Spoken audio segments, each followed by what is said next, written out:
उत्तर प्रदेश के बुलंदशहर जिले में एक सरफरे ने मंगलवार की देर रात अपनी पत्नी और 2 बेटियों की हत्या कर दी, जबकि तीसरी बेटी की हालत गंभीर बताई जा रही है। इस हत्याकांड से इलाके में सनसनी फैल गई है।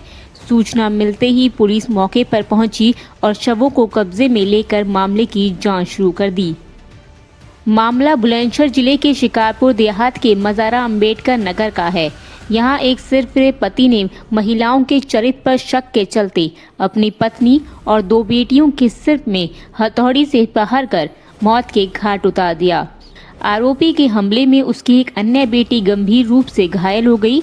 उसे मेरठ अस्पताल के लिए रेफर किया गया है।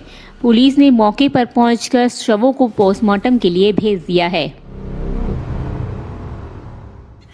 थाना शिकारपुर के मोहल्ला अंबेडकर नगर में आज एक दुखद घटना हुई है, जिसमें सईद मेंटल नाम के एक व्यक्ति, जिसकी उम्र लगभग 60 वर्ष है, इसके द्वारा अपनी पत्नी सफीला, जिसकी उम्र 50 साल थी, बेटी रजिया और दूसरी बेटी शबाना, रजिया की उम्र 20 साल और शबाना की उम्र 15 वर्ष तथा तीसरी बेटी सुल्ताना, जिसकी उम्र 18 वर्ष है, इन तीनों के सर में रात में हथौड़े से प्रहार किया, जिसमें से पत्नी सफीला, बेटी रजिया और शबाना की मौके पर मृत्यु हो गई है।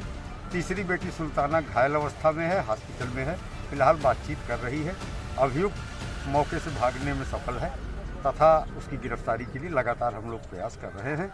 इस प्रकरण में इसके परिवार के अन्य सदस्य, इसके 2 बेटे भी हैं जो पिता की गतिविधियों से रुष्ट होकर के थोड़ा दूर रहने लगे थे, अलग मकान में, वो भी शादीशुदा हैं, वो भी मौके पर मौजूद हैं। इसमें उल्लेखनीय है कि जो मृतक की पत्नी और बच्चियां थी, बेटियां, ये मजदूरी का काम करती हैं। पति मानसिक रूप से थोड़ा सा मेंटल किस्म का है, इसलिए लोगों ने इसका नाम सईद मेंटल रख रखा है। इसे अपने पत्नी और बेटियों के चरित्र को लेकर के शक था और उस आधार पर इसके द्वारा एक दुखद घटना की गई है और हम अभियुक्त की गिरफ्तारी के लिए प्रयासरत हैं।